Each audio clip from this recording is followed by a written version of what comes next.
Welcome to the Lex Buds and Pick and Roll podcast. I'm one of your two co-hosts, Brandon. And with you as always is Tyler. Tyler, this is a last-second Zoom edition of the podcast. We had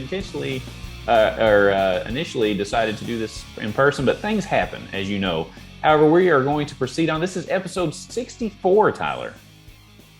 Yes, we're calling this the Nintendo edition in honor of the wonderful Nintendo 64 gaming system. Brandon, were you a big gamer growing up? Did you have a Nintendo 64? You know, Tyler, I think you had a 64, and it blew my mind when I saw the Mario World in 3D. I almost lost it. It changed the game. Yeah, you had your Mario Kart. You had the GoldenEye, the 007 game. I know you and I played many hours of Cruising USA on the Nintendo. Oh 64. my God. I knew the tracks left and right. I didn't have to look at the screen, Tyler. It was a thing of beauty. But, I love games. My kids are getting into it with, they're wanting the PS5s and the Xbox Ones and all that. So I guess I'll have to get back into it. But we've got a lot to talk about on this show in particular because, number one, Tyler, we're going to take, I guess, a couple of weeks break because I'm going to be in Hawaii. All right. I'm going to take a long vacation in Hawaii. And it's probably best if we just take a break while I'm having a Mai Tai or whatever the hell you have in Hawaii. I don't even know what they do.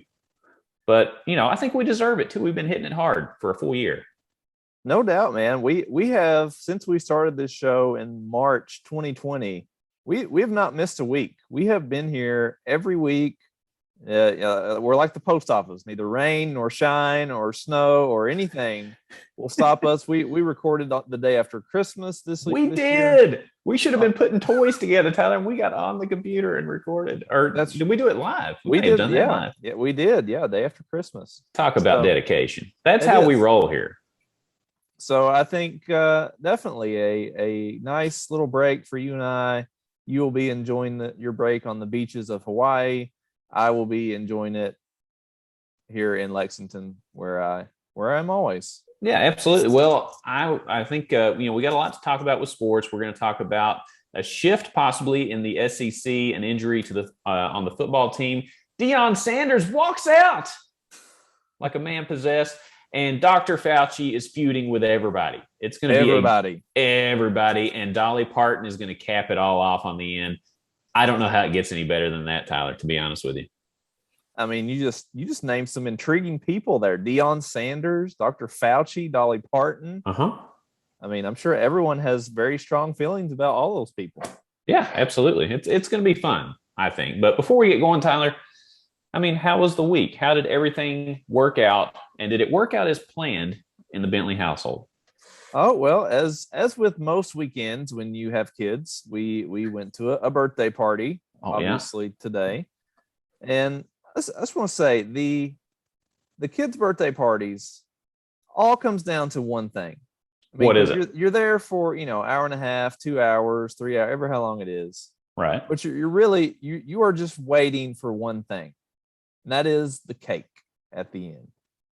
I mean, it all comes down to you sit and listen to all your kids screaming and yelling and playing and run around. And, Dad, I need another drink. Dad, can you get and all your hard work is rewarded at the end by the birthday cake. And there's a reason they serve the birthday cake at the end of the party, because if you gave the parents the birthday cake at the beginning, they would just take their kids home. They're like, all right, thanks for the cake. See you later. I'm out of here. But they make you wait till the end because they know every parent will wait for that birthday cake. They know. It's crazy, isn't it? But it was a good party. They had two different kinds of cake, which just taking it up, and so not just two different. So not one cake that's evenly divided up into two different flavors. You're talking about two totally separate cakes. This isn't like one of those smash cakes, is it? Where they give a 1-year-old like a cake and they beat the hell out of it and they smash it everywhere. That's not what you're talking about. You're talking about two totally different flavors of cake. Yes. So, and I highly encourage anyone throwing birthday parties for their kids now to have multiple cakes. I mean, you give your guests several options. I mean, it was great. And to invite you. That would be the other piece of information. Yes. Just make sure, unless you want me to leave early, save the cake for the end. That's great, man. I love it. I love it. Yeah. How about you, man? I guess you're getting ready for Hawaii and getting packed and all that. Yeah, trying to get prepped. It's a 10 night trip, so it's a little lengthy. And once you get on the island, you need to make sure you have everything with you because stuff's expensive. I looked, a gallon of milk's like $6 or something. Yes. However, I did notice that at the airport, I got this insider tip that there's a Costco right next to the airport. So I'm going to load up at Costco and get like a jar, like a 10-gallon jar of pickles, a bunch of mustard, a couple loaves of bread, a 48 pack of water, all that kind of stuff. So you're just going to eat mayonnaise pickle sandwiches the whole week you're there. If that's what it takes. I'm not paying $6 for a gallon of milk, man. It's, out of principle, I can't do that. Yeah. But, we've got a lot of stuff booked. We've got a luau book, which I'm interested to see what that is. I don't know what's going to go on there. And we got some reservations at some cool food places. But overall, we're going to just try to take in some of the national parks, do some hiking, hang out at the beach, and just relax. That sounds amazing. You will love it. My wife and I went to Hawaii on our honeymoon. It is absolutely amazing. You honestly feel like you are on a different planet because it is just so beautiful and so different than any place at least that I'd ever been to. How is the flight out there? That's my only concern is I've got long legs. You're cramped in a plane. It's uncomfortable. I mean, how honestly, Tyler, where did you go to get to Hawaii? Where did you fly out of to get there? I want to say maybe Phoenix or San Francisco or somewhere in that area. Okay. So Phoenix or San Francisco. That's a big difference. You didn't fly out of LA though. LA is kind of like the most common one that people fly out of. We're flying out of Denver. So we're flying from Cincinnati to Denver and then from Denver to Hawaii. So I don't know what to make of that exactly, but it sounds like a long flight. That's going to be a long one, but I know your favorite. I know your favorite movie is Titanic, so I figured you could just watch Titanic twice, and then you'll be there as the ship is sinking a second time. Tyler, can I tell you something? I've watched that movie back to back before. I know you have. That's right. It came on at 11 o'clock at night. It ended at like almost 3 o'clock, and then it was on HBO or something. And then it said, "Okay, up next, Titanic." I'll be son of a bitch if I didn't stay up till like 3 a.m. to about 5:30 or 6 and watch the movie. I didn't sleep all night because I watched a movie I'd already seen 20 times. And a movie that you don't even have to see to know how it ends. I know how it ends. I know it. I could almost recite the words from that 3.5-hour movie. It's frightening. That's great. Is it? Is it? I don't know. I mean, to each their own, man. I mean, but it works out great. I mean, it's a 3-hour movie. So like I said, you just crank that out a couple times and then you'll be there. Yeah. I mean, otherwise that's about all I got going on. And, we got this show. I'm amped up for it because I'm going to miss it. I got in a routine of doing this show, and to take 2 weeks off is almost too much for me to bear, Tyler. It's really difficult. But you know what helps me get through it? What's that? We sent out a tweet in the last few days, and one of our childhood heroes, Tyler, liked our tweet. Yes, he did. You know who I'm talking about? I do. Would you like to tell everyone? Well, Tyler, your article on the name, image, likeness and what it would have done for former Cats players has been very popular, to say the least. And you can find that on our website at lakesbuds.com. We put out Jamal Mashburn's name, image, likeness, where essentially he would be advertising for Halloween Express and basically tying in how scary it is to guard Jamal Mashburn and how that ties into Halloween Express. And I'll be son of a gun if he didn't like it right after we tweeted it. I love Jamal Mashburn, one of my favorite all-time players. Yeah, I mean, it's crazy. We've had some cool opportunities to talk to previous UK athletes and coaches since we started doing this. But Jamal Mashburn liking a tweet. I mean, it's up there. It sounds pretty silly. Like, oh, somebody liked your tweet, big deal. Well, you know what? It's a big deal for us. I bet Jamal Mashburn hasn't liked any of your tweets, so leave me alone for getting excited about it. Exactly. Yeah, and that's what makes us fans, Tyler. Because I could tell my wife that and she'd be like, okay. But when I think about it, I'm like, I can't go to sleep. I'm so excited. And that's why we do this show. We don't do this show because we're average Joe half-ass fans. We do it because we're in it, baby. That's right. It gets us excited. when Jamal Mashburn likes her. I think that means he likes us too. I think that makes him a fan of the show. I think we're going to be on like a Christmas card list here soon. I'm really excited about it. Yeah, we'll probably get an invite to his kid's birthday party now. yeah. Hopefully that'd be nice. Well, Tyler, I say we just dive right into it. We've actually got a lot more sports than normal to talk about, so we're going to talk about sports. We're going to do some news in our second segment, and I just thought about this right off the top of my head, Tyler.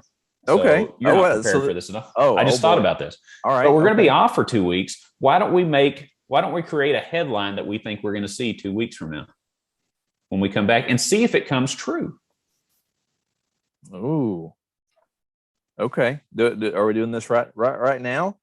No, let's save it to the end. Okay. It'll give you time to think, like something that is going to happen, and you're just waiting for the headline. Something that will happen in the next 2 weeks. Okay. All right. Got it. And it can't be like wildfires in California, protests in Washington, D.C., war in the Middle East. It has to be something different. Okay. You know what I mean? Now you've just made this a lot more challenging. Okay. All right. Yeah. So anyway, let's go ahead and get into sports. Tyler, this was, to me, a huge piece of news as it leaked out or was semi-announced that both Texas and Oklahoma are basically ready to jump ship in the Big 12 and join the SEC, which looks to be the start of creating a mega conference, as if the SEC wasn't a mega conference already. There is some concern that some of the other schools in the SEC may vote it down, namely Texas A&M and Missouri coming from that conference. So we'll have to see how it all plays out. But by all indications, this thing's pretty far down the road already. Tyler, what do you think of this move? Do you like it? And do you like it for one sport or another? Overall thoughts? I hate it. I hate this. Why on earth do we want Texas and Oklahoma, at least as a Kentucky fan? Now, I totally get this as a move for the SEC as a whole. And if you're Commissioner Sankey, I mean, it's a no-brainer. But I'm just looking at this because we are the average fan here in Kentucky. That's what we said we want to do on this show. As an average Kentucky fan, how does this benefit us? I mean, we are already in the most difficult football conference in America.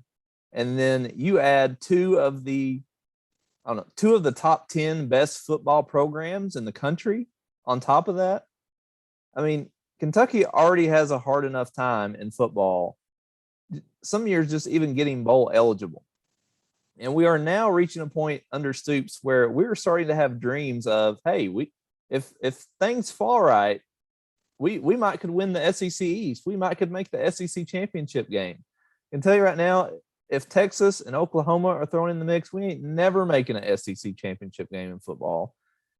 It is going to be an even bigger challenge to succeed at Kentucky than it already is. I know things are great right now. Stoops has us in a great place, but what happens if and when Mark Stoops leaves? We can't expect this train to continue to keep rolling. At some point, at least being a lifelong Kentucky football fan, something always happens. I mean, I just feel like this is not a good move from a Kentucky football perspective.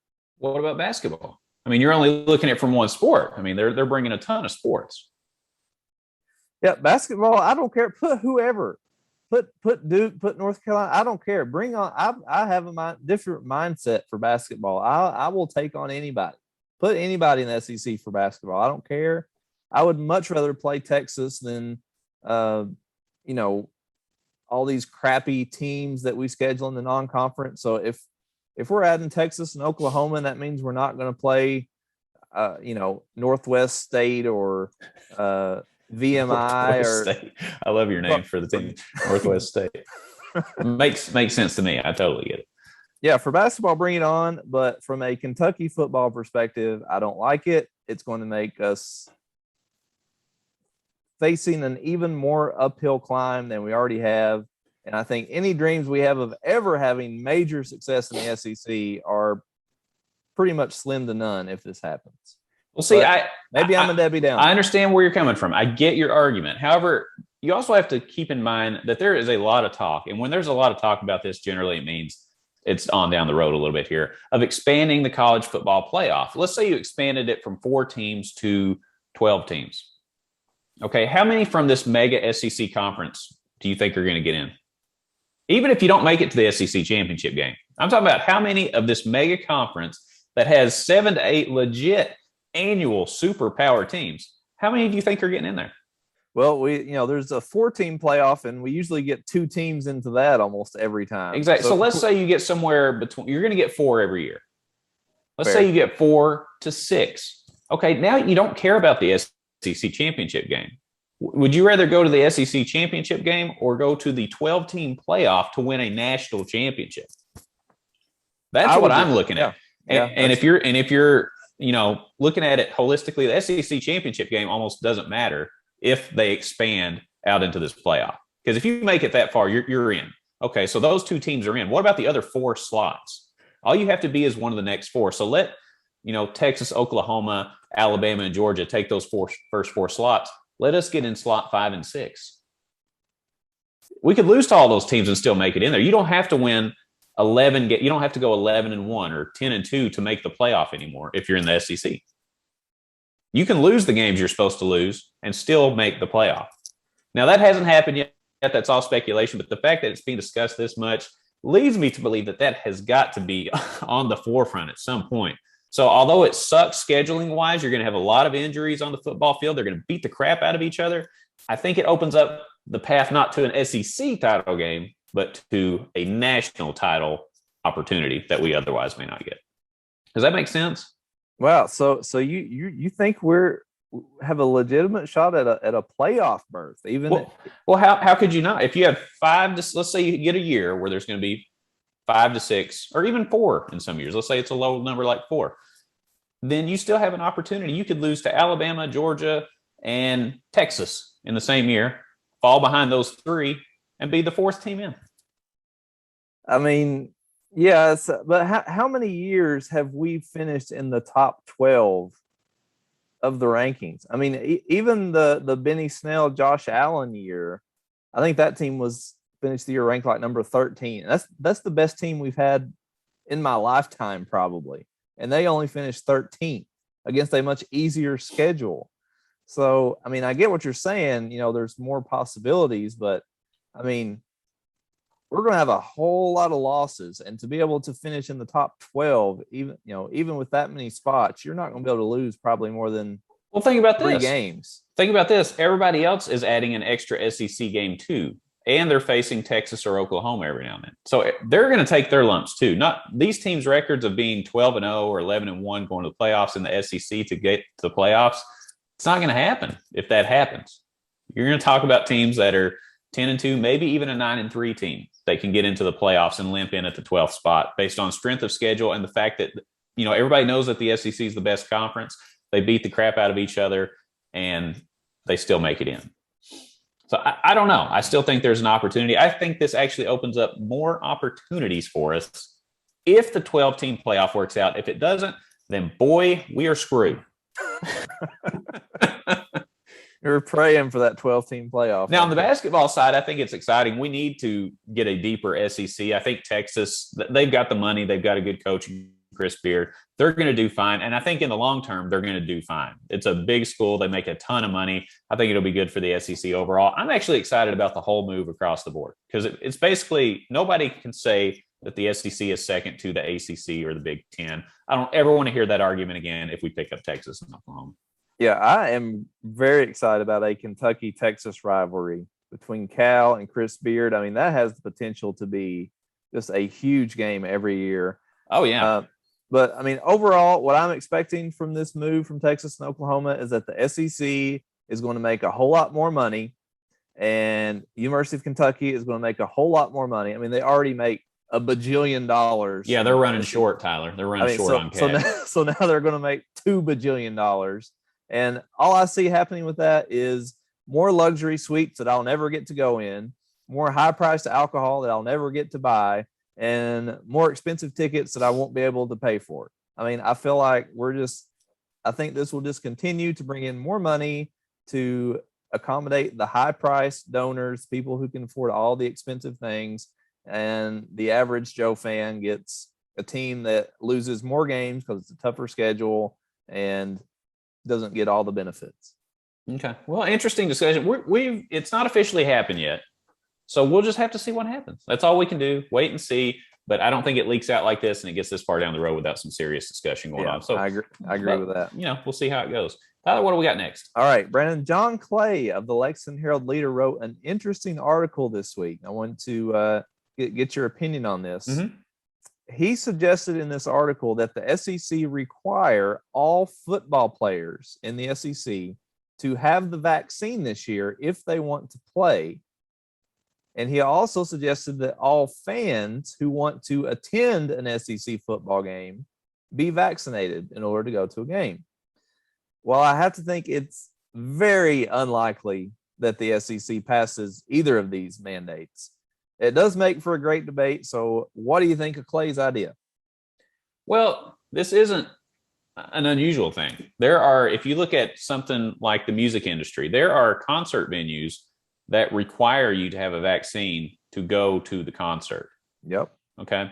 So this is an event that you can, if you want to participate in the event, you have to do this. Right. Yep. I mean, if that's the way they want to do it, they can do that. Do I think it's a good idea? No. The virus isn't going anywhere. I think we've made a decision that we're all just going to live our life.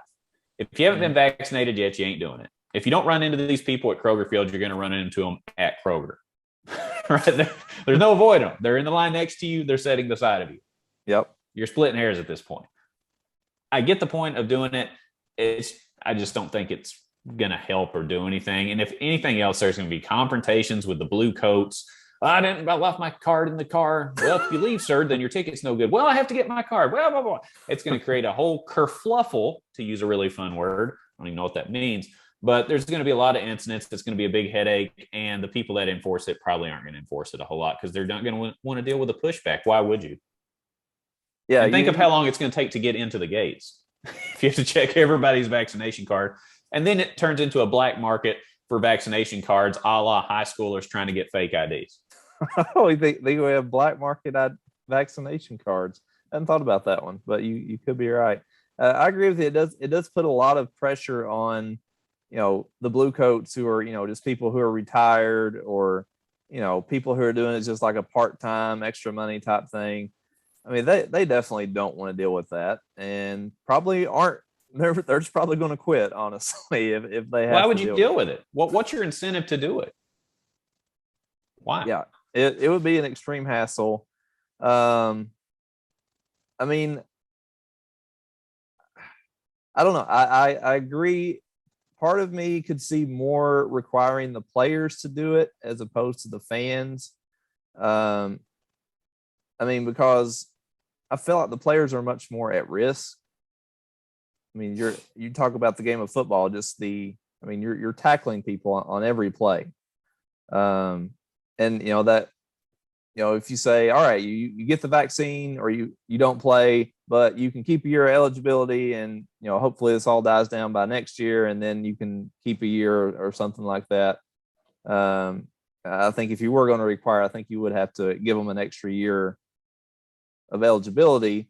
But I think, either way, this is going to crush attendance, whether you require it or don't require it, because if you do require it, we've got 50% of the state vaccinated. And so you're already eliminating 50% of the population that could even go to the game. And then if you don't require it, I think a lot of people are going to be timid to go. I mean, you've been to a game at Kroger Field. You're sitting on a bleacher. There's no divide. You are sitting on top of people. And people, you are elbow to elbow. And it's not very comforting to me knowing that I don't know anything about that person who is sweating. It's 90 degrees and their sweat is rubbing on my arm. And I don't know whether they've had their vaccine. I don't know. They could have COVID for all I know. Nobody knows. So I totally could see people being very hesitant to even go to a game if it's not required. So I think either way, you're going to lose out on a lot of ticket sales if you're UK. Yeah, it's a tough call. I get where they're coming from. It's being done in other industries, and I just don't think they're going to do it. The SEC is made up of a lot of schools conveniently in the Southeast. It And is. what do people in the Southeast think about the vaccine more so than people north of us? They're a lot more hesitant and a lot more upset and angry about it for whatever reason. And that's their right. They can do whatever they want. But that's also where our conference is, right? Mhm. So you're going to be dealing with fans that are more prone to be angry and upset at you. So it'll be interesting to see if they do this. I do think that plays a part in it too, but we'll see. Tyler, Kentucky tight end Keaton Upshaw suffered an injury during workouts. I feel like this happens quite a bit right now, out indefinitely. We don't know what that means. If you ask John Calipari who Keaton Upshaw is, he said, never heard of him. Who is it? And that's a joke. But, we'll have to take a wait and see approach with Keaton Upshaw, but he was due to play a pivotal role on the team this year. Tyler, your thoughts on this injury and what it means for the team? Well, here's the thing. If you have a tight end who is injured, but you have an offense that never throws to the tight end, does it really matter? It's kind of like if a tree falls in the forest, nobody hears it kind of thing. We don't ever throw to our tight ends. That's a good point. I like that. We keep saying every year. I mean, it's kind of like how Tubby always said he was going to full court press every year. It's like every year they're going to push it this year. Yeah. We're going to run. Yeah, we're gonna incorporate the tight end more this year. I feel like Stoops says that every season. I'll believe that when I see it. We had maybe the best tight end in the history of the program in CJ Conrad, and we never threw him the ball. So, I mean, yeah, it stinks. He was probably going to be the starting tight end. Has a lot of potential, but I'm not going to lose a lot of sleep over a loss at tight end when we have proven that it's not a pivotal position in our offense. Yeah, I mean, it's tough for me. I hate to see this happen. It feels like it happens right before the season starts every single year. The positive thing since Stoops has gotten here is that we have backups and got some good ones. Justin Rigg is still here. The new offensive coordinator, Liam Cohen, has said that he likes the tight end packages on offense. So something tells me that a guy that coached with the Rams can figure this out. I'm sure they had an injury or two in the NFL and figured out how to work with backup players. I don't have really a problem with this. I hate that it happened. I would be more upset about it if Eddie Gran was calling the plays because I just worry about his play calling. But with Liam Cohen in, I think he's smart enough to be able to figure out how to handle this. And he is an elite level, supposedly, offensive coordinator. We'll see how that goes. But I mean, it stinks, but I think we can, keep going forward. Yeah, I think we'll still be okay. And this is indefinitely. We don't know what that means. He may be back after a month or 2 months and still get to play. But we are deep at this position. We have a couple guys who can fill that role. So I think as far as the outlook for the season, I think nothing has changed from that perspective. Yeah, absolutely. What we got next, Tom? All right, the number of the day is 50, Brandon. The Milwaukee Bucks won their first NBA title in 50 years as Giannis Antetokounmpo. Did I say that right? Dead on. That was perfect. The Greek Freak scored 50 points in the Game 6 victory over the Suns. Are we seeing the emergence of the NBA's next great superstar? This is it. The guy is, first of all, physically gifted like nobody else in the NBA. I mean, he is built like a tank, right? I mean, he can kill a man with his bare hands. He's huge. But he brings a brand of basketball that is more, I don't know if you would call it bully ball, where you're basically just enforcing and imposing your physical will on somebody else. The NBA has shifted a lot to all these three-pointers, step-back three, James Harden taking 5 steps before he gets into his three-point shot, Steph Curry just launching stuff, Trae Young launching from the hash marks. But a guy that is playing 1982 style basketball came in and took it all. It just goes to show that it doesn't matter. If you got to hit a good streak, and the Bucks hit a streak at the right time, a la UConn when they won the national title. Yeah, I don't like to talk about that, but if you get on a streak at the right time and you have the best player on the court, which they did, you've got an opportunity to do it. Just goes to show there's more than one way to skin a cat, or in this case, win an NBA title.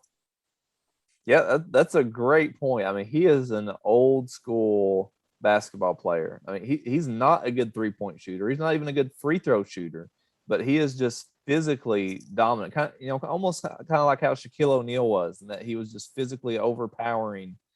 If he wants to get to the rim, he's getting to the rim, and you're just going to have to either let him do it, or you're going to have to foul him, or he's going to just dunk on your head. Yeah. All of those things happened in the finals, by the way. Yeah. And let me tell you, I love this guy, man. I don't know if you've seen any of his YouTube videos, but I went down a Greek Freak YouTube video wormhole this weekend, including, did you see the video of him going to Chick-fil-A? Yes, that was awesome. Dude. And he ordered 50 chicken nuggets. Yes. Not 49, not 51, 50. Yeah, and what cracked me up, he kept calling them chicken McNuggets at Chick-fil-A. Yeah, it was great. And he had the trophy with him, too, which was he did. I loved it. Yeah, so I think, I mean, he's just an extremely likable guy. Not flashy, not flamboyant like most NBA superstars are. Almost kind of reminds you of Tim Duncan. He just went out and did his job and just played the game kind of the right way, how it's meant to be played. And I am now a fan of Giannis. I hoped the Suns had won initially for Devin Booker, but after seeing him and just what a good guy he is, and for the city of Milwaukee to get a title first time in 50 years, you gotta be happy for him. Pretty awesome. I mean, he seems like a very grateful person. He comes from a rough background. His mom was selling goods like on the side of the street when they were growing up where they were at. And he's just he stayed with Milwaukee, which is the other interesting part. He just signed a huge deal, I think, 2 years ago. And when he signed, he said, I don't want to think about leaving until I've built this team up into a championship caliber team in Milwaukee. That's crazy. I mean, most people would run to the Knicks or the Lakers or the Heat or somewhere, one of these big markets. No, he stuck it out in Milwaukee. So there's something to be said for that. I really like him, and he brings back almost the bad boys Detroit Pistons style basketball, where it's just, I'm going to put my head down and I'm going to dunk on your face. You'll probably get hurt if you get in my way. And I think it's awesome. Yeah, and that's a great point that I love any guy who is loyal to a city and sticks around and doesn't just try to form a super team somewhere like we have seen the last few years in the NBA. Yeah. Tyler, moving on, SWAC Football Media Day was not prime time. Ooh. As Deion Sanders walked out of the press conference after not being addressed as coach, but instead being addressed as Deion by reporters. Tyler, what do you think about this move? Is it a publicity stunt? And should you call him coach? Give me a break, Deion. I mean, you're not a doctor. You're not a lawyer. Like, you have not earned any status in life that requires us to call you by your position. You are a football coach. You are coaching a game, coaching a bunch of college kids, playing a game. Don't act all high and mighty, acting like this job is so important that we have to refer to you by the title of your job. No, it's ridiculous. I mean, and this is a guy, I mean, this is prime time. This is Neon Deion. I mean, this is somebody who is known by his first name. Everybody knows him as Deion. Why is he getting so upset about not being called coach? If you're a coach, you gain respect not by asking for it, but by deserving it. What did you call Mark Stoops when he first got here? I mean, let's say Mark Stoops first got here, and you're at Mark Stoops' first press conference. You're on the front row, and they say, let's go to the first person in the front row, and you say, Tyler Bentley, LakesBuds.com. Okay, now finish that sentence. Would you say Coach Stoops or Mark? Hey, Mark. I mean, me personally, I would probably say Coach Stoops. Why? I mean, he hasn't earned anything, Tyler. He hasn't been a head coach. Why would you do that? I mean, that's just, as someone who was an athlete in high school, I mean, that's just what you called your coaches, and I just, me personally, that's what I call them. But there's no requirement to. Maybe Deion felt that they were trying to single him out because he's Deion Sanders. In a way, when I first saw this, I thought, Deion, you're a moron. But the more I thought about it, I was like, you know what? maybe reporters are not trying to give him his due as a coach and still referring to him as Neon Deion. And I think that impacts how his team looks at it. Is he Neon Deion or is he Coach Sanders that's going to lead the team? And I think by undermining him in a small way, by going by a very small way, that adds up. And it also shows it's a little bit of a publicity stunt, but it also shows that he demands respect. And I think his players are going to see that and be like, oh crap, don't call him Deion. You know what I mean? It's like if that sets him off, we better watch our P's and Q's here and make sure that we follow exactly what he says, because he ain't screwing around. So in a way, I get it. I think it's a little overblown by Deion, but I kind of get it. Yeah, I mean, I guess in his defense, if you saw the whole press conference, he had actually, he had addressed this earlier in the interview because someone else had called in Deion, and he had asked the people in the room, to call me Coach or Coach Sanders. Yeah. So he did put that out there. So for another person to do that intentionally after he had asked that is probably a little disrespectful on their end. But at the same time, you don't just walk out. I mean, I kind of had the opposite. You can. Why not? He has the right to do that. He can. He asked for a simple request. If you can't follow the request, go on. We're done here. Okay. All right. Well, I think it makes him. I think it just amplifies that Neon Deion personality. That I do what I want. It's all about me. Like that's why he did it. Instead of putting his team on a pedestal and talking more about his team and his players, that press conference became all about him. I mean, were any of the stories the next day about what he said about his team, or were they about him getting up and walking out? Now, do you know a coach in the Lexington area that tries to put all the weight on their shoulders and tries to shoulder the bad press as to not put it on their players? Let's see here. Hey, John. Don't know who that. So you would call him John and not Coach Calipari? Is that what you're saying? Yeah, I call him Big John. Say, hey, Big John. That's how I would address. That's great. Yeah. What we got next time? All right, Brandon. Our last sports segment. The Cleveland Indians are changing their name to the Cleveland Guardians. They will finish the season with the Indians nickname and then switch to the Guardians next year. Are you a fan of the new mascot name in Cleveland? I like that they kept the Ians in it. Very smart. That's a nice transition for your fans. I know a lot of people were bashing this online, but I think it's okay. I don't have a problem. It's like a guardian angel kind of thing, right? That's the gist that I got from it. I mean, when I was looking at the logo, it looked like the baseball had wings. Yeah, so apparently the Guardians are in reference. There's like these two big statues in Cleveland that are like the guardians of the city or whatever. Okay, so what does that have to do with the wings on the baseball? I'm not buying it. It's for the guardian angels. That's what I'm going with. You think it's like a Disney movie, like the angels in the outfield? That's right. I was like, you know what, guardian angels. I'll take it. So the next thing I'm going to see on Disney Plus is the Guardians in the Outfield movie coming up. Probably. We'll see. I mean, but I think it's okay. I know some people were saying, well, it makes it sound like a parent or legal guardian. No, a guardian is just somebody that oversees everything and takes care of it all. Mm-hmm. So, I mean, I'm okay with that. I don't have a problem with the name. People can poo-poo on it if they want to. But I was fine with the Cleveland Indians name. I mean, if they want to change it, more power to them. They probably had their reasons for doing it. And I don't even want to get into why they did it or if I think that was the right move or not. No, their name's the Guardians. I like the Guardians name. I don't have a problem with it. The logo looks pretty cool. They'll sell a bunch of merchandise and people will move on. Yeah, I think it's fine. And if the people of Cleveland like it, I mean, this is their team. This is their city's team.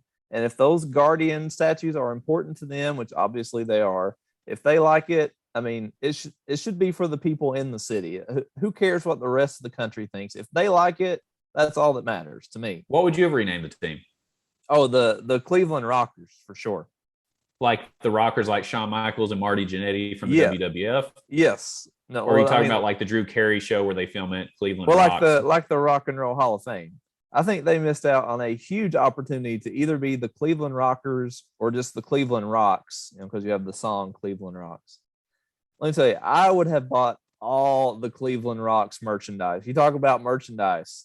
I'm not going to buy a Cleveland Guardian shirt. I'm a Cleveland Browns fan, as anybody who knows the show listens. So I kind of adopt all Cleveland sports teams as like the team I cheer for. Yeah. I would have bought the heck out of some Cleveland Rockers or Cleveland Rock shirts, hats. I would have bought it all. I would have bought every bit of it. Let me take it up a notch, Tyler. How do they spell Boston Red Sox? SOX. What if you had Cleveland Rocks? ROX. Oh, talk about edgy. And I mean, they should have called us Cleveland Rocks, ROX. I mean, you tell me how many of those would have sold, just rocks on a shirt, ROX? Yes, it would. Come on. Everybody would. Even if you don't even like Cleveland, you would have bought one of those just because it's awesome. It is awesome. But like I said, if the people there like it, it's fine. But from a national marketing perspective, they at least miss out on a couple T-shirt sales here in Lexington, Kentucky for me. Yeah, absolutely. Well, if our audience has any ideas on what they would rename the Cleveland logo, mascot, whatever you want to call it, you can let us know on Twitter at LexBuds.com. Quite a few of you follow our tweets on there. We really appreciate that. You can find us on Facebook, LexBuds and Pick and Roll, on YouTube, LexBuds, on Instagram, LexBuds, everywhere you type on your internet machine. If you combine the word Lex and the word Buds into one, LexBuds, miraculously, you will find us. You'll find our video content, our audio podcasts, and our articles online as well. And make sure you subscribe to our podcast, whether you're downloading from Apple, Android, wherever you download. Leave us a 5-star review, even if you don't like the show and you think we're terrible and this is the last time you're going to listen to the show. Before you leave the door, leave us a 5-star review. And then tell us we suck in the comments. But leave us the 5-star review. That helps us show up in the feeds for podcasts.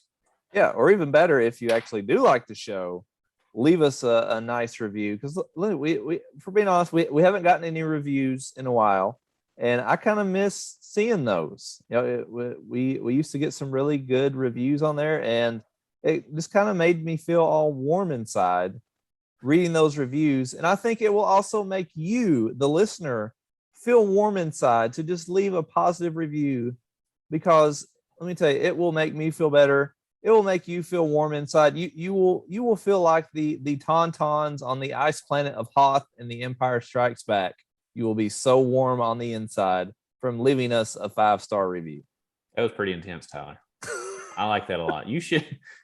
That was great. I'm going to go leave like 10 reviews tonight, Tyler, just to make you feel better. It would mean a lot. Just use a different username each time, so I don't know it's you. Yeah, that's pretty funny. I like it. Well, Ty, we had a pretty lively sports segment, and we've got a few topics to talk about here in our news segment. And we'll begin with a piece that I think is probably the most critical piece of news that's happened in Kentucky in quite a long time. I'm really excited about it. Tyler, the newest Chick-fil-A could be the chain's fastest drive-through in the country with double drive-through lanes. All right, Chick-fil-A is world famous for their quick drive-throughs, but they are promising to make them even quicker. How is that possible? And are you excited about it? I am very excited. I think my love for Chick-fil-A has been very well noted. Chick-fil-A was the winner of our fast food bracket that we did on this show about a year ago. And I'm not sure, why have other restaurants not come up with this idea yet? Because we have many restaurants who do the 2 lanes in the drive-through, but then they have to merge into 1 lane. Mm-hmm. So what Chick-fil-A is proposing is, well, why don't we just keep the 2 lanes open the whole way instead of merging them because that's where you get the bottlenecks, is when you have 2 people trying to get together and get into 1 lane. It seems like something that's so simple, but yet nobody has ever done it before. And it's like, heck, why haven't we been doing this forever? Why do we need to put it down to 1 lane? I mean, they're already coming out. If you go to a Chick-fil-A, you don't even get to the window. They're already bringing you your food. They're walking out through the door outside to bring you the food. So it doesn't. I would love to see the step trackers of the people that work at, because they run around the building all day just handing out food. Yeah, absolutely they do. So I think this is just another way that Chick-fil-A is showing why they are the best in the business at customer service, at coming up with creative ways to get people in and out more quickly. And I've seen a lot of hate on Chick-fil-A lately. Maybe it's just me noticing it more. But I've seen a lot of people complain about the Chick-fil-A drive-through by saying that they hate when they come up to you before they get to the menu because they haven't figured out what they want to order yet and they feel pressured. Like, it's not rocket science. It's chicken. Do you want the chicken on a piece of bread? Do you want it as nuggets, or do you want it on top of a salad? It's not that difficult of a decision. I mean, it's chicken. You just order it. Whatever it is, it's going to be good. It's like ordering at a Mexican restaurant. It's your choice of meat and cheese in a shell. Yes. You want it hard, crispy, large. What do you want? You want sauce on top? Okay. And then you're done. Yeah. So I'm very excited. I love Chick-fil-A. I love the customer service. I will definitely be going to this one. Brandon, I assume you are also excited about it. Yeah, I am. And I think one of the big keys to success, you ask why a lot of places don't do this. And the reason Chick-fil-A is so successful is not because they run up to your door or anything like that. It's because they have a trained staff that, in my opinion, is the best trained, prepped, and nice staff at any fast food restaurant. And it's not even close. You cannot do the things that Chick-fil-A does with some of the staffs that I've seen at other places. I will not name them, but I don't go there very often. Okay. You know what I'm talking about. That's fair. Yeah. When you go to the register and, somebody acts like you're bothering them. Yeah. What can I get you? Is it to go? Or somebody's on there checking their phone right before, you came up to order. It feels like you're interrupting them. Chick-fil-A is like a factory. Boom, boom, boom. One step right on top of the other. It starts with the corporate structure, the leadership, and the training. And if you don't have the players to play a certain offense like Chick-fil-A does, then you don't play it. So I think that's why you don't see a lot of other places doing it, because it's not going to happen. And it's the fault of the people training. It's either the training or the people they hire. It's one of those two things, or a combination of both. But there's a reason only Chick-fil-A is doing it. It's just chicken. That's true. Just chicken. But I'm excited. I don't think we can ever get too many Chick-fil-A's in this town. I would be fine if we had a Chick-fil-A on every corner, just like a Starbucks. And we appear to be moving very close to that. This is going to be like the 6th or 7th Chick-fil-A in Lexington now. It's crazy. Yeah, Tyler, I've applied to be a Chick-fil-A operator like 12 times at least. They keep shooting you down, huh? Yeah, it's hard. I'm gonna keep trying though. Maybe. Well, that's all right. Don't let them ruin your dream. You gotta keep trying. We'll see. Okay. All right. Well, moving on to a little more depressing news as opposed to new Chick-fil-A's. Yeah. New data from the Fayette County Health Department revealed that about 20% of new COVID cases in July were in people already vaccinated. Up until the last few weeks, these cases were only about 1% of new cases. How concerned should we be, Brandon? How can you just want me to do it from my perspective? Sure. I'm not concerned. It's fine. I got vaccinated, and some people don't want to get vaccinated. That's fine. I chose to do it. And I took the vaccine knowing that, when you take the vaccine, it's 95% less likely that you're going to get COVID. That doesn't mean that you're fully treated. It's like the flu. I've had the flu shot and then got both flu A and B after my flu shot. It doesn't make you invincible. But if I hadn't had that flu vaccine, my ASS would have been in big trouble. Right. So it helped out. My doctor told me that. You are very fortunate that you had the vaccine, because you had been in really bad trouble. And I was already in bad trouble. It hurt like hell. I felt like crap. So the same scenario here. If you're vaccinated, you may get it. The hospitalization rate and all that for people that have been vaccinated is almost non-existent. So you may get cases of it where you have a fever or something, but that's fine. I take the same risk every year with the flu. I've had it. I take my flu shot every year, and I've gotten the flu 3 or 4 times. It happens. It's a virus. Yeah, I mean, just seeing that headline though, I mean, that's a scary headline to me. If I'm just being honest, I see that up until a few weeks ago, only 1% of COVID cases were in vaccinated people, and now it's all of a sudden it's just gone up to 20%. I mean, that's a little concerning if I'm being honest. I mean, I know, we knew from the beginning this isn't 100% guaranteed that you're not going to ever catch it, but to see such a dramatic increase at a time when we are starting to open everything back up, people are going back to work. People are going back to restaurants. People are going back to movie theaters. People are going to be going back to football games in the fall. I think it does give me personally a little pause about everything being reopened if all these people being vaccinated are just for some reason now exponentially getting it at a faster rate. I also think this is also devastating to our efforts to get people vaccinated, because they're seeing that headline as, see, told you, see, that vaccine doesn't work. Look, all these people who are vaccinated are getting sick now. They ain't gonna get me to get it. So I think it is devastating to our efforts to get people to take it when stuff like that comes out. Yeah, I mean, it's tricky because the virus isn't going anywhere, right? It's going to be here. And when you're talking about opening and closing things, I don't think you can perpetually keep opening and closing things, or else the economy won't work. Businesses need predictability. The stock market needs some sort of predictability, or it can't function. The whole thing falls apart. So at some point, you either got to say, okay, we're doing this. We understand the risks. Take your own precautions individually. But I think when you go and just shut everything down, if you did it again, talk about crippling something, my dear Lord, it would be even worse the second time around. So I don't think that that's an option. But I mean, people aren't going to get vaccinated at a higher rate. There's going to be mutations of this thing that are more contagious, which is what's happening now. I mean, the Delta variant that's out is more contagious than the previous variant. Okay, well, that's probably why the numbers are up, that people are getting it. But again, if you got your vaccine, you're way, way ahead of people that are not when it comes to hospitalizations, risk of death, and things like that. So I don't know. We'll see. Yeah. And one thing the headline does, if you just see the headline and don't see all the details, if you look at the hospitalizations, the deaths, I mean, the number of people who are vaccinated in those categories are still very, very low. Mm-hmm. But we're just talking about people getting it, but not severe cases, hospitalizations, deaths. So the data is still there that the vaccine does work, which makes me feel a little better. Yeah. Speaking of the vaccine, Tyler, I don't know if you've heard of this gentleman's name, Dr. Fauci.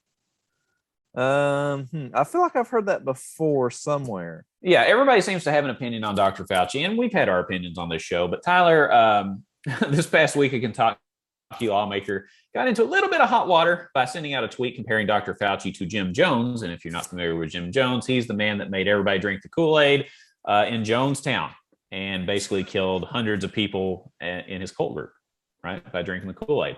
Then you have Rand Paul on Capitol Hill going back and forth bantering with Dr. Fauci because Rand Paul thinks that Dr. Fauci helped with the funding in the Wuhan lab where the virus is somewhat speculated to have started, but nothing fully confirmed on that yet. So we don't know. There's a lot of interconnecting parts there. But long story short, Tyler, what do you think about Dr. Fauci being in these feuds with Kentucky lawmakers? It is interesting that both of these big headlines with Dr. Fauci both involve people in Kentucky. Now, the lady comparing him to Jim Jones, come on, just stop it. Stop it. I mean, that's just an absurd comparison. I think she deleted the tweet shortly thereafter because she realized how stupid it was. That's a pretty bold statement to compare somebody to Jim Jones. But say what you want about Dr. Fauci. I don't think he's trying to intentionally incite a mass suicide. You can agree or disagree with him. Do you think that she was trying to say that he is getting everybody to drink the Kool-Aid as a metaphor, not saying that the Kool-Aid leads to hundreds of people dying necessarily? I'm just trying to play devil's advocate here.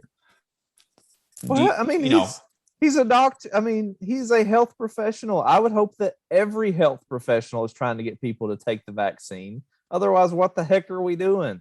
I mean, if you are in the medical profession and don't believe in this vaccine, then okay, I think you're probably in the wrong job. It's just like with Christianity. I mean, you try to convince people to come to church because you think it will save their soul and they'll get to go to heaven.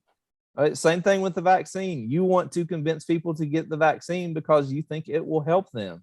I mean, I would be disappointed if he wasn't trying to get people to take the vaccine. Okay, fair enough. What about Rand Paul? Let's move over to Rand Paul, because his run-in with Dr. Fauci was a little bit different, right? We have one that sent a tweet that was kind of derogatory comparing to Jim Jones. And whether you like the tweet or not, dumb. Don't do it, okay? Just as a general rule of thumb, try not to compare anybody to Jim Jones unless you're like comparing Jim Jones to Hitler or something. You know what I mean? Or something like that. Well, that's another thing. I mean, like these exaggerated comparisons, like when Trump was president, everybody was comparing him to Hitler, which that was ridiculous. I mean, nobody can be compared to Hitler. We shouldn't compare Fauci to Jim Jones. Sorry, I just that type of comparison just aggravates me. Well, and this brings up an interesting point. This may side rail us or derail us here a little bit, but I was actually talking about this today. I thought it was interesting because I try to just look objectively at both sides of this, right? I chose to get the vaccine because I think it works. I know medical professionals that took it that think it works too based on the science. But if you recall, Tyler, there was a very long period of time when these were being developed where people were questioning if Trump was just trying to ram this through to get it done before the election. And people were saying, oh, he's rushing it through. It's going too fast. We shouldn't approve it this quick.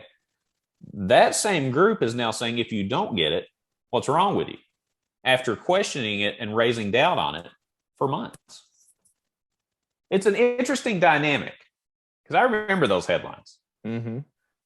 What are your thoughts on that too? I mean, because that kind of plays into it. And I think that really plays into this whole, everything got politicized with that because Trump was in office. Yep. Once the poison's in the water, and I think with those kind of conversations, and plus the way Trump talked about the virus, it's a two-way street. It created this political climate where we can't see eye to eye on things anymore. You know, because the people that are now against the virus, a lot of them were saying, wow, Trump's doing a great job getting that vaccine through. Now, when the vaccine got through and it gets distributed by Joe Biden, I'm not taking it. You know, it's like everything's flip-flopped based on who the leader is. Does that make sense? Yeah. I mean, and at the same time that Trump was trying to push the vaccine through, which I don't give Trump credit for a lot of things, but that was, I think, one of the things he did that was good in his presidency. But at the same time, what was his front on the vaccine? Oh, we'll be fine by Easter. Like everything was, don't be concerned about it. Like what he did and then what he said to the public were two completely different things, which again just gets into how this became so politicized and is just very, very unfortunate. Once the water's poisoned, it's hard to get it back out. And I think that's what's happened here with Rand Paul too. I mean, I like Rand Paul just as a general observer of politics. He's got some really crazy ideas. Occasionally he throws in a good one, which is better than most politicians, which generally suck across the board. At least for all of his zany ones, at least he throws in a good one every now and then. But, you know, we just got to move on from these arguments and these Capitol Hill hearings. They're all for show. They're for political commercials. They don't help anybody. It doesn't do any good. When they brought Hillary Clinton in for Benghazi 57 times, it was for political theater. Okay. When they bring in Dr. Fauci, it's the same thing. And if they do that January 6th commission, it's going to be the same thing. It's all for TV. It's all for theater, no matter what it is. I can't stand it. I wish they would just do it behind closed doors. And I bet those meetings would last 5 minutes because nobody could get a commercial out of it. That's a great point. If there was no TV camera, I bet we would not get all these sound bites from Paul and Fauci going at each other. The most dangerous place in the world to be, Tyler, is between a microphone and a politician running towards it because they love to talk about it. Oh, that's a very good point. Yep. All right. Well, so we've talked about some depressing things. I want to end the show on a highlight, Brandon. Thank God. I'm done with depressing, Tyler. What do we got? All right. This one of my favorite things has happened in a long time. A tweet was released this week that may honestly never be topped. And I'm, of course, talking about the one from Dolly Parton. She sent Twitter into a frenzy on Tuesday when she posted a video, if you've not seen it, a video where she was dressed up like a Playboy bunny in honor of her husband's birthday. Brandon, was this not the greatest thing in the history of Twitter? If Dolly Parton doesn't run for president now, she is really blowing an opportunity. She is on top of her game right now. She can do no wrong, as far as I know. You know what I mean? She can do anything. She can say anything, and people are like, "Oh, that Dolly! Can't wait to go to Dollywood." You know what I mean? Yep. She's got a kid-friendly theme park. She's got a great foundation for getting books in the hands of millions of kids. Yep. And then you've got this piece here. She's obviously a famous singer. She's been in movies. What else can you do? She's done it all, and she's done it all with very little criticism. She's one of very few people that you'll be hard pressed to find somebody that says friggin' Dolly Parton. You just don't find them. I don't know where they're at. Yeah, I don't want to hang out with somebody that doesn't like Dolly Parton. I mean, she is. I mean, it's universal love for Dolly, and rightfully so. I mean, she is a national treasure. We as a country do not deserve the greatness of Dolly Parton, and absolutely, if she ran for any office, I would vote for her in a heartbeat.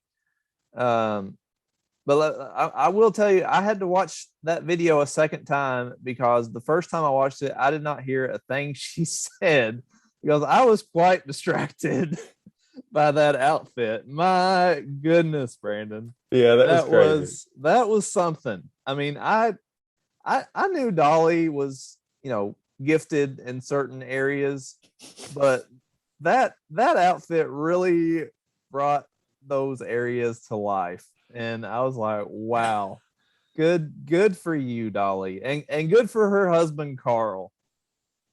Yeah, Carl just is making out like a champ right now. I mean, he's like, this is great. I mean, how great does he have it?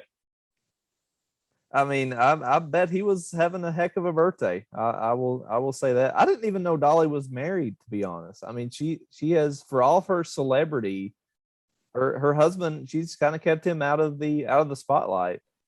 Yeah, so I hope that her husband didn't have a heart condition.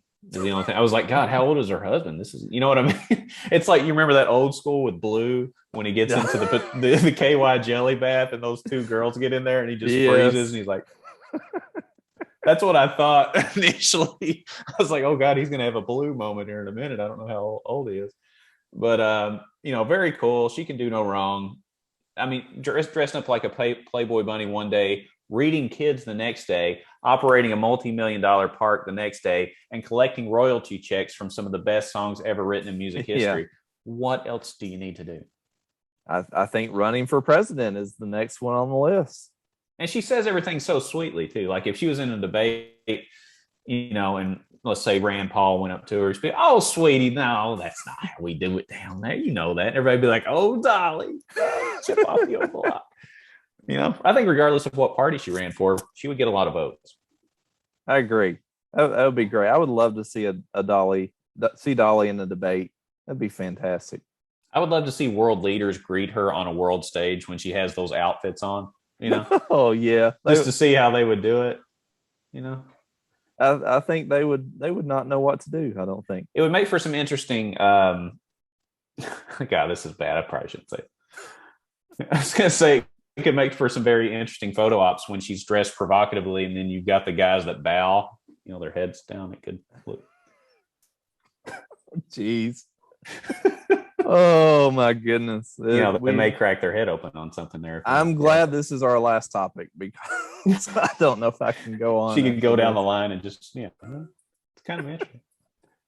Sorry, I had to end it on. I mean, we're going to be gone for 2 weeks for Pete's sake. That's great. Now, speaking of that, so we're going to be gone for 2 weeks. I'm going to be on vacation for a couple of weeks. So we're going to miss a couple of episodes just because logistically trying to record with a 6-hour time difference is pretty dang hard, especially when you got kids at home. It just does not work.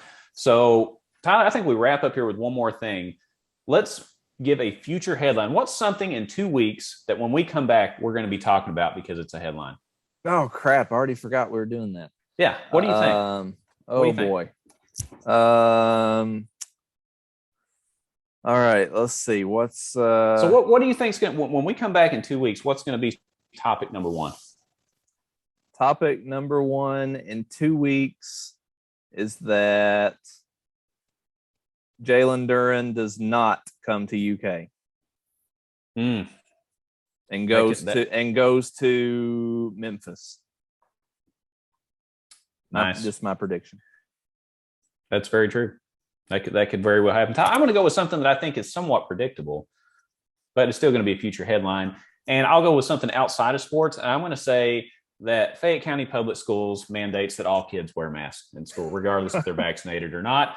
They'll let the parents know a couple days beforehand so they don't have to hear the gripe sessions, and we'll have it. And I get back from vacation the day before school starts. My kids are flying back from Hawaii the day before school starts, so they're going to be total zombies the next day, first of all. But I fully anticipate that when they go to school the next day, there'll be a mask mandate for students, regardless of vaccination of the students or the teachers or staff. And I think we'll be talking about it. I think we've hit our number one sports and news segments. We've already got 2/10 of our show done for next. This is awesome. Time. We're already way ahead, Tyler. This is great. This is further ahead than we normally are after we record. Right. So this is awesome. Well, Brandon, this has been a great show for episode 64. I will definitely miss this for a couple of weeks. I'm also looking forward to a little time off. We'll have to try to post some more comments on Twitter to keep people entertained. So again, make sure you are following us on Twitter at LexBuds for all the latest breaking updates on Kentucky recruiting and masks for students in Fayette County schools. Absolutely. It's going to be fun, Tyler. And like Tyler said, follow us on social media. Just type the word LexBuds into any, your Instagram, Facebook, your internet machine of any kind. You'll find LexBuds somewhere. And make sure you check out our articles and updates on social media as well. We will post everything on there. And we'll see you in a couple of weeks. This one was fun, Tyler. And I can't wait to get back and do it again. But hey, let's take a break. We deserve it. Absolutely. Okay. Absolutely. We definitely deserve it. It's been a long year and a half without a week off. So enjoy your trip to Hawaii. Absolutely. Now let's do this together. This is the last one we're going to do for 2 weeks. All right. We got to close it out together. Ready? Okay. 3, here we go. 2, 1. Stay classy, Kentucky.